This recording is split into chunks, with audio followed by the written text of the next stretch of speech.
Welcome to the Caribbean Property Investing Podcast, where we share real-life experiences for successful Caribbean property entrepreneurs. Learn about their successes, challenges, and strategies to help you create your plan for financial freedom. Now let's get started.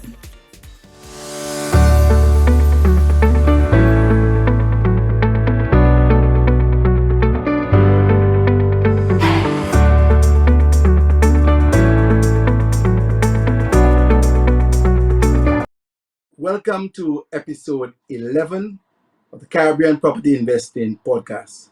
Today we continue our Women in Property series. Our special guest today is Ms. Amanda Jean-Baptiste, an investment banker and project manager, among other things. Welcome, Amanda. Thank you, Anselm. It's great to be here. We are the ones who are privileged to have you. Why don't you tell the audience a little bit about yourself? Sure. So I'm St. Lucian. I grew up most of my sort of young adult life in St. Lucia. I went to St. Joseph's Convent, and then I went to A-level college. After that, I started working at PwC. I did my first year of ACCA here in St. Lucia, and then I went over to the UK to complete my ACCA. So I did that. I qualified. I was 22. And then I sort of had to make the decision of what I wanted to do next. I wanted to do an MBA clearly, but I thought I was still too young. So I came back to St. Lucia. I worked for a year. I wanted a bit of work experience before I did an MBA, and then went back to the UK and did my MBA in project management and in finance. Following that, at the time it was really prestigious to work in an investment bank. So the next move for me was to join the associate program of an investment bank. I interviewed with several banks. As you can imagine, it's quite competitive to get into those top tier banks like Lehman Brothers, Morgan Stanley, Merrill Lynch. I succeeded with Lehman Brothers, and then I joined their real estate group. So that was my first introduction to real estate. I joined as an associate. This was the inaugural fund of Lehman Brothers into private equity. And by private equity, what I mean is we were investing a private fund that was raised from institutional investors, so insurance companies, social security funds, sovereign wealth funds. We had about 1.5 billion to invest across Europe, and I was sort of traveling all over Europe, Italy, Germany, France, UK, and we were doing all sorts of real estate deals. And I think that's the interesting thing to bring out here today. Real estate is not just residential or office or retail. It's any asset-backed. Investment. When I say asset-backed, I mean by land or by buildings. So we're investing in gas stations, parking facilities, cinemas, because all of these had a real estate element to them, where we were the investor in the real estate and we brought in the operator. So whether it was a supermarket chain or a cinema operator, we own the real estate and they own the operations. So this was sort of really finance-driven real estate investment. We looked at real estate like a series of cash flows. It was a fixed income investment with some equity risk. It didn't matter if the properties were beautiful or sexy or anything like that. They just had to generate the right cash flow profile. That's what we were into. So I did that for 10 years. When I left Lehman, I was a senior vice president. But we know the demise of Lehman Brothers in 2008.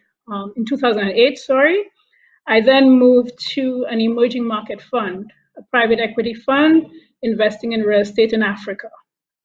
I was head of West Africa, so managing the investments in Nigeria, Ghana, Cote d'Ivoire, and Cameroon.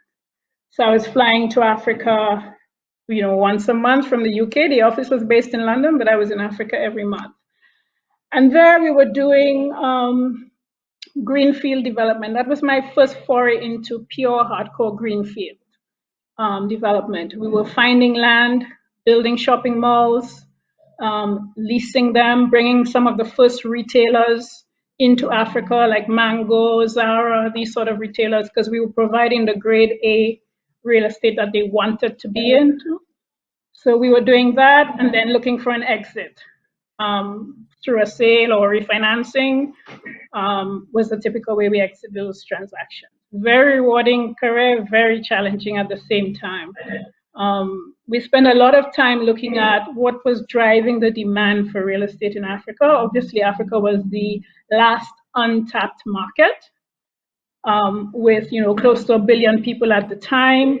GDP growth was off the charts. In some countries there was 14% year-on-year GDP growth, which wasn't being seen anywhere else in the world. Clearly a demand for housing and very informal retail. So the whole investment thesis around formalizing retail was a very strong play for us. But then we still had an issue of, that's the top-down approach. The bottom-up was very difficult in terms of the ease of doing business there, the supply chain, the expertise in market, finding the right local partner. So all these things which you typically need for a good real estate investment was still lacking in these markets. So I stayed there for 8 years. As I said, I thoroughly enjoyed it. I think with these two jobs at Lehman and at Actis, which was the emerging market fund, I really learned the science of real estate investing, which was, you must have an investment thesis, you must do your due diligence, your execution around your construction contract, your leasing, property management, all of those things that tie into a successful real estate investment was where I really laid the ground for that in my career. And of course, an exit, which was how do you monetize, how do you get your capital back? When I sit and I listen to that amazing experience, a lot of it high value commercial real estate, not on the scale certainly in the Lesser Antilles, Jamaica, Trinidad, Barbados, and my mind is actually going towards collective investment schemes, like the REIT, the Real Estate Investment Trust, which I made inquiries about at the ECCB, and I was told that real estate is the only exclusion from that category of investment, and that was done so they could protect Caribbean people from maybe more developed opportunists. Do you think that maybe less Antilles are ready? Because I know that there's a Carlton Savannah REIT in Jamaica, but do you think like the OECS is ready for real estate at that scale? Yes, I think so. I mean, we've seen it in countries, places like Mauritius and other places with Africa, as big as it is, very limited supply of good investor, institutional quality real estate, right? So I think a REIT that possibly targets a number of islands together could be something that would be attractive for the markets there. We have the stock, we have investment grade stock, we have the shopping malls, the office buildings, the government office buildings, to the extent that they are the property is separate from the occupant. So we have certainly the asset quality to achieve a REIT. Now it's all in the structuring. A REIT is a tax-friendly product, right? You're looking for 90% of the income to be distributable as dividends to shareholders. You're looking for very little, if at all, value-added opportunities. So no development or anything occurring in the REIT. It's just a straight pass through from rental income. Typically, if you have FRI leases, even better, from rental income to dividends, less any operating expenses to dividends. We have that's assuming a REIT is purely a retail product, but it can be an institutional product. So your pension funds, your insurance companies, even your credit unions can actually invest in REITs or create a product for their customers, which would include REITs, right? It creates diversification from bonds or shares or whatever else anybody's investing in, with an asset class that is is generally relatively stable. If it's fully leased, obviously that's one criteria to have for an asset to be in a REIT, to good credit tenants. So I certainly think it's something worth exploring, and to understand the demand from it from both institutional investors and the retail market. And for our listeners who are not familiar with REIT, I saw REIT as an opportunity for scaling up for a small developer, I guess like myself, to amalgamate with other developers. And let's say we have something like 25, 30, 40, 50 properties, then we can list it on the stock exchange. That was the next level, I think. OECS, not so common, but certainly in Jamaica and Trinidad, you have those REITs. Take us now from your exploit in Africa to your own personal real estate investing. What was your first foray in that area?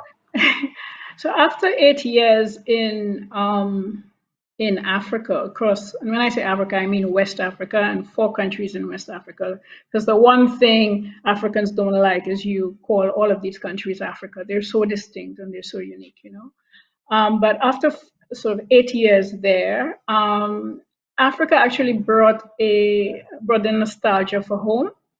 Especially when I was in Ghana, I felt very much at home. Bearing in mind, I had been away from St. Lucia already for 25 years. So at that point, your parents are getting older and stuff. You want to come closer to home. And I thought I could do this at home. I'm doing it in somebody else's country, which has been great. I could see how my African colleagues connected so well with what we were doing because that was their country. And so they could actually see the impact and appreciated the impact. So I thought, I should be doing this at home as well. So I had a 1-year notice period to give to my firm to resign. So I had to take that into account, but I decided I wanted to be back home by 2018. So I resigned at the beginning of 2017. In the meantime, during that year notice period that I had, I bought the land behind the aquatic center. And I started the sort of formulating the concept. I had formed a thesis, sort of a 1-line thesis that I wanted to follow here, which was to build modern, affordable luxury, targeting the diaspora and the international market. That's all I wanted to do. And so my first thought was, okay, who could design this for me? I have a very good friend of mine, a young guy, he's only 32, but a really good architect. I had liked a lot of the work that he'd done. I looked at some of his projects, picked and chose a few elements in a few of them and asked him to put something together for me, which he did. I was very happy with the concept. It's 7 units. 6 of them are 2 bedrooms, 2 bathrooms, a laundry room, and one is the penthouse apartment at the top is 3 bedrooms, 3.5 bathrooms. I took that concept here, spoke to a few agents to get their feedback on it. The feedback was you have no powder room, you're missing a window here and there. So we went back and we sort of adjusted to the local market, So I lost my full laundry room. It's now a half laundry room, half powder room, but it was good feedback, Anyway, got that designed. At the same time, I took a look at the Tourism Incentives Act. I knew I would be entitled to incentives because I had more than 6 rooms, plus the amenities. I have a gym here and a pool. So I applied, and I have to say that's something you hear a lot of, political talk about these incentives. It's actually very straightforward. There is an act which actually tells you, it literally spells out what you need to answer to get those incentives. And I did that. And then I sent through my application, and I think instead of a month, I had feedback from the Ministry of Tourism that I had qualified. Went through my planning process. Again, that was, I have to say, relatively straightforward. And I don't know if it was because my benchmark was like Nigeria and Ghana, right? But it all started seeming very smooth here, which was all great. The other thing I then decided to do was obviously to tender my project. It's something we always did throughout my experience, whether it was in the UK or in Africa. You tender to get a sense of pricing. Every time I asked someone here, what does it cost to build? I got 250 square feet to 500, $200 per square foot to $500 per square foot, which I mean, it's a very wide range. So I tendered, and the tender actually reflected what people were saying, because one contractor bid, just to use numbers, 1 million, the other contractor bid 3 million. So it was clear that the contractors were pricing risk differently, or they hadn't studied the project enough to know how to price it, or it just looked like a complex project. One of the key things in my project, again, part of my experience abroad, is to keep it simple, especially when you're working in developing markets. Keep it simple. No fancy curves. No, don't go too advanced on the technology required for the construction. High efficiencies. So we always build to 80% efficiency and above. And by efficiency, I mean your total rentable or saleable square feet to your total square feet. So I eliminated any need for a reception area, for example, in my building, because there's no value to that for me. That was one of the ways we could get the 80% efficiency. The other metric we always use is your land cost should not be more than 10% of your total development cost. That's how you know you were buying well, right? So I used all of these here. And then, as I said, I tendered. Eventually, I had to work with a contractor to get to my price and a quantity surveyor. And I would advise anybody doing a project of size to have a quantity surveyor, not just to satisfy the bank, but to be your support as well when you're dealing with your contractor. I eventually chose a contractor for my structure, which was the concrete, the wet works, all of that was in one contract. I then had 5 other contracts, which were labor only, which I managed. And these were for plumbing, electrical, air conditioning, landscaping, and then all other finishes, which included tiling, painting, windows, doors. All of that was in one finishes contract. So this was, in fact, a construction management type construction where, to a certain extent, I played the role of overall general contractor.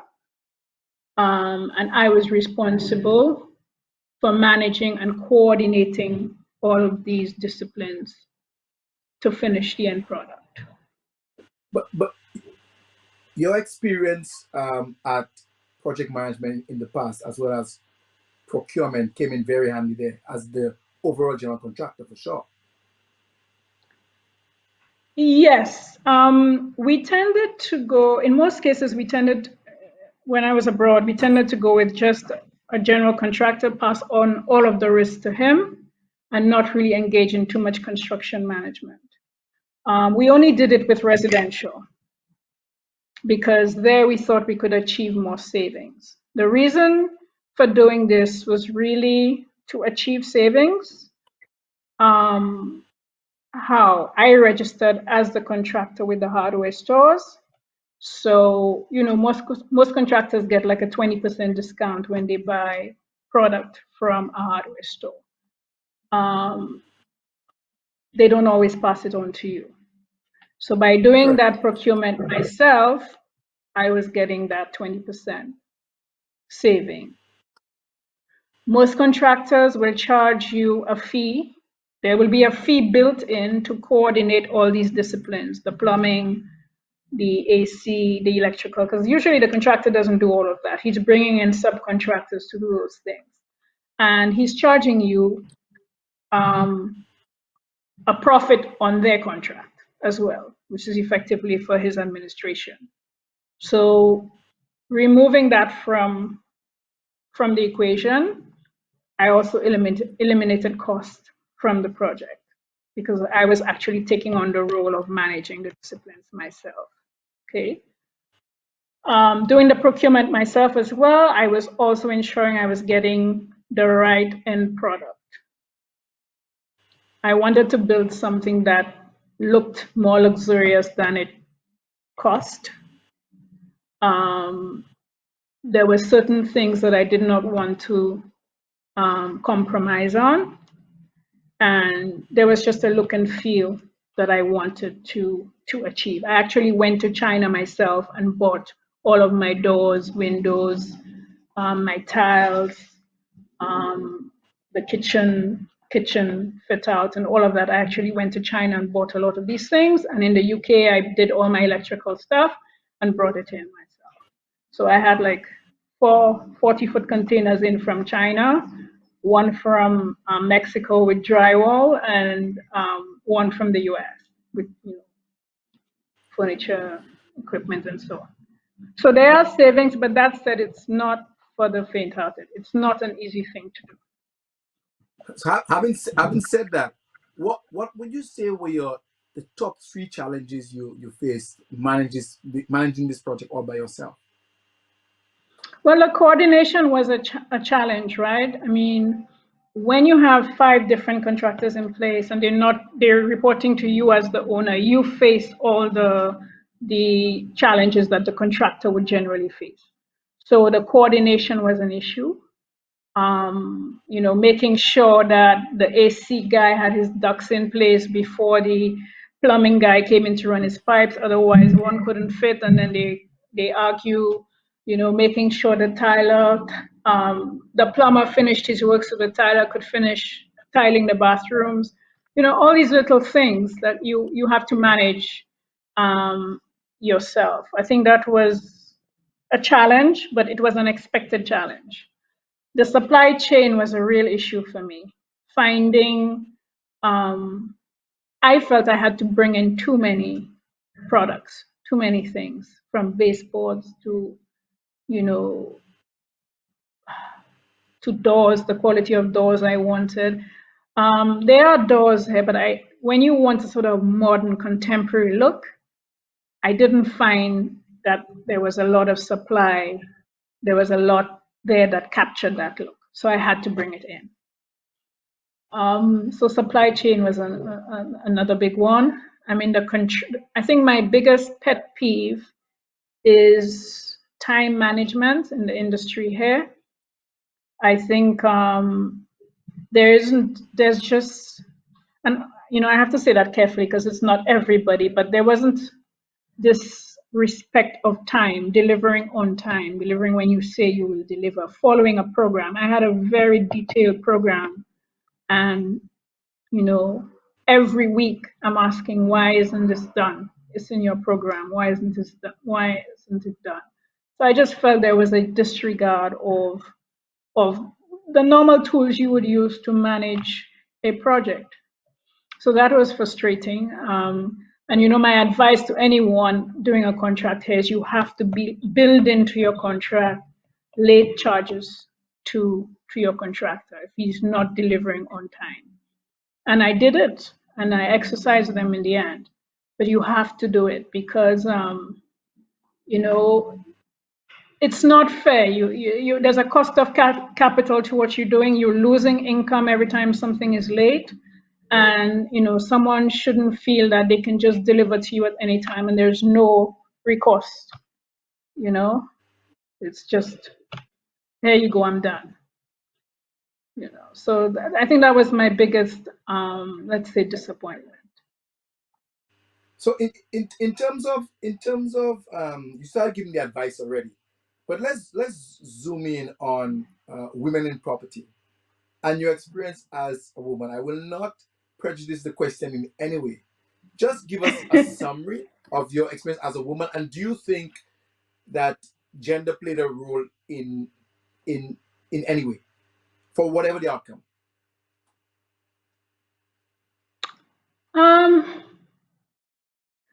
Sometimes it was a good thing. I don't know how to express this better. On many occasions, I'm the only woman in the room. if I'm at a contractor's meeting or an investment meeting. So you become a curiosity. And I was a Black woman again. So I'm the only Black person and the only woman. So you become a bit of a curiosity because people start to think, well, maybe there's a reason you're here. Let me try and find out why you're here. So that's the good side of it. But there were also times when you felt that, you had to speak a little louder to get yourself heard. Because property, especially in the UK, is such an old boys thing. So you had to speak a bit louder. You had to have your arguments. I was always over prepared for meetings, what I had to say, what I had to do. I always felt there was always a pressure. I don't know if it was from outside or from me internally to be, 3 times as good. You hear people say that. Because I felt that, two things. I felt that eyes were on me to see if I was worthy of being there. And I also felt I had a responsibility to remove the stereotype that people could have of Caribbean people, Black women, women. So I made sure I did well, or I represented what I was as best as I could. So yeah, And so in it, St. it Lucia, wasn't.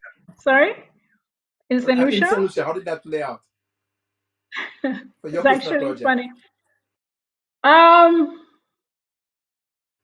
well, it's in St. Lucia. I think people were surprised as well. I mean, I have sort of anecdotal stories I tell my friends where I had a Cuban project manager that I hired to work with me, and people would walk into the site and immediately go to him, completely ignore me, right? And then he would turn them around and say, well, that's the owner here. So they walk of shame back to me to talk, and then they want to sell you paint or something like that. So, I had sort of these things that happened. Yeah. Or people think that you're not the owner of your project, that kind of thing. I'm sure you've experienced that, Ansem. I've had that. Yeah, I've had that. And my final question to you. Your journey is a phenomenal one, and a lot of our listeners, they always ask about, like, hacks, tricks, tips, how to get started. But from your journey was real hard work, dedication, discipline. And I don't think that we should ever shortchange that approach. But what advice you have for a young woman or a mature woman or anybody listening or watching this podcast now and want to get started? I want to achieve as much as you have. What advice you have for them? Yeah, I mean, I think one of the good things I always had mentors in my life, at work, or, mentors meaning people who had real property experience or real business experience that I could talk to, run ideas by them. So a young person coming up, I would say, identify if it's property you want to do, identify a good mentor to have. And really, I think the onus is on all of us, as well in the industry to provide that mentorship to young people. So that was one thing that really helped me along the way. I think too, there are many different careers you can have in property. If you're not yet ready to be a property owner because there's an affordability issue and all of those things, you can start in other areas of the business. You can start in property management, which is less capital intensive, by starting your property management company. You can work with a bank in the mortgage business, where you're getting exposed to property. But there are many ways to start preparing yourself for that transition into becoming what we call a principal, which is like a developer or investor in your own property. So you can start there. Then, obviously when the time is right, um, the one thing I insist on is affordability metrics. Everything we did was around affordability. You shouldn't really have a mortgage that's more than 40% of your income, that sort of thing, to give yourself um, relief or coverage, good coverage in the event that anything happens. So based on that, you work backwards to what can you afford, and then you act accordingly. Whether you buy, you build, you act accordingly. So certainly, these things, and realizing too that property is process driven. Property investing is process driven. So you have to manage your processes. You have to have a budget. You have to be aware of what you're spending on, um, and resist being over that budget. You have to build a contingency into all of your investing, because things will never go the way that you plan. Um, and you have to keep it simple. Don't try to build anything that's always think that it should be income. If this space is not generating income for me, is it really necessary? That's how we always um, approached our investment. So if you can achieve 80% efficiencies, which is what we always use, by having a very tight amount of communal space and what we call wasted space, um, then you are most likely going to achieve a good property return. So, I mean, what can I say? And it's every step of it is challenging. You have to be involved. Especially if you're using your own money, you have to be aware of where it's being spent. Don't, if it's a family friend doing your contracting for you, be even more aware than if it was a third party. All of these things. It's when you lose in property, you lose big. And as many people who have made money in property, you have those who have lost a lot. You see a lot of incomplete buildings all over the place. It's because something has gone wrong. So when it goes wrong, it goes really wrong. The bank is on your back. You have arrears payments, arrears on arrears. And if you have it, if you have a project collateralized against another project like your home, you also risk losing something else. So it is very risky, and you have to approach it that way. So my last question So you made this bold move. You coming home.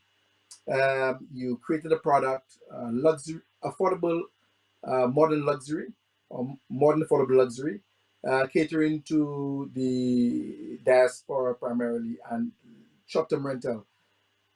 How have you adjusted to the impact of the pandemic and the shutting down of airports and the flow being closed for uh, short-term renters, Airbnb and the other platforms? Yeah, it's been tough for I'm on the board of this new vacation rental association in St. Lucia, which is a collection of all those persons who have Airbnb properties and so on. It's been rough for all of us.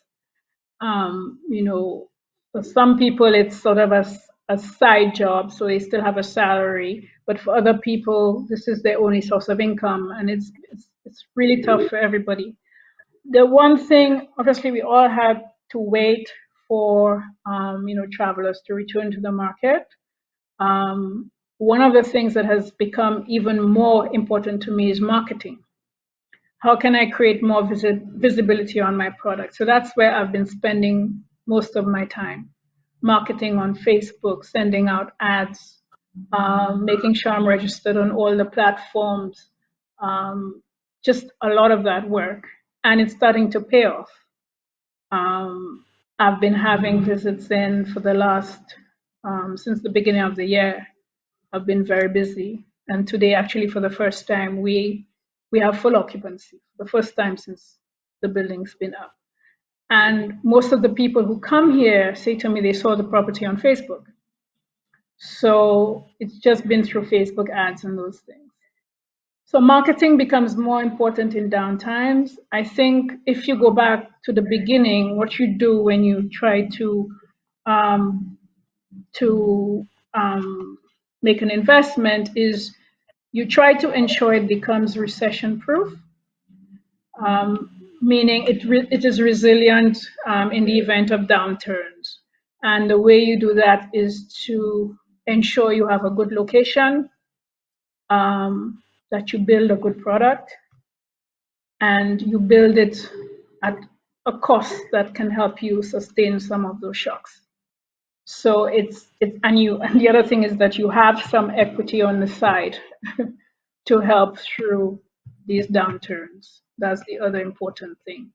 So, you know, you don't get it perfect. I tried to do some of that, but I also recognize that the fundamentals are still there and the number of travelers will eventually increase. St. Lucia is a perfect holiday destination. Um, you know, so year on year travel will increase. I actually think it's going to exponentially increase once people can travel in the first instance. And so you're playing the long game. One of the reasons why I left Africa is we were trying to get 20% IRRs in 3 to 4 years, which, you know, you're killing yourself to do that. From doing greenfield development, you're killing yourself doing that. I think once you're doing development, it's a longer game. It's a 7-year play in most cases, and so you have to be patient. You have to be patient. The first 3 years, you're probably sweeping all of your cash to pay debt in any event. So you can't rely on profit from a real estate investment really in the first 2 to 3 years, unless you're really lucky, unless you bought it so cheap, and you know. But my asset is stabilizing. It's just becoming known in the market. It's only been 1 year, and my new challenge is how to market a vacation rental property. That's my new challenge that I'm trying to work on. And you're going to stick with short-term rentals only. Yes. Well, for 2 reasons. One, now under the protocols of the Ministry of Tourism, you can either do long-term or short-term in a multifamily property. So they don't want to mix the two types of guests. So you have to pick one. The short-term yields, when they're there, are so much better than the long-term yields. So in short-term, you can earn twice the rental, up to 3 times when the market is good than you would earn from a long-term rental. And there's less usage of the property because these people are out most of the time. They're having a good time. They come home and sleep. So my gross yields are somewhere 9%. If you're lucky, 9%. long-term. Maybe long term and as much as 16 to 20%. Short term for sure. Correct. For sure. Yes, exactly. That's exactly it. And would you do this again, That's Amanda? exactly. Would you do this again?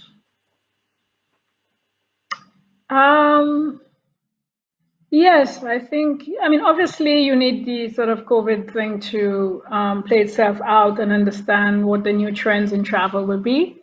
I would do it again with a lot of lessons learned. And most importantly, I didn't know any contractor when I came back home, or who was the right plumber, or who was the right electrician. I now have a team of people I know that I can choose, and a team that I know I should avoid at all costs. So I can now make a more informed decision. You know, and it's also a good thing to, when anybody's moving into these projects, really diligence your contractor, your plumber, your electrician, get references, you know, ask them what projects they've worked on before, call up the people they've worked on before, and not just the 2 numbers they give you, but the other 4 projects, you know, call up and find out how did they do, how did they do, really get down to the truth. So I would do it again, Ansem. I mean, I really have a passion for property. I have a passion for design. And, you know, I really love it. It's in the blood. So I think even if I didn't want to do something again, I would find myself somehow, you know, I go on sites all the time. I look at properties. I look at your stuff. You know, I'm always engaged around the sector. So I'm gonna make a statement in this episode. I'm gonna send Amanda new concepts I have for another project and get her feedback. Maybe I might get those extra numbers for contractors that, you know, she got the extra 2. I get the first 2. I don't get it. the second two. But Amanda, I want to thank you for taking time today. I know you have a check-in right now. I definitely feel so much, so much more aware.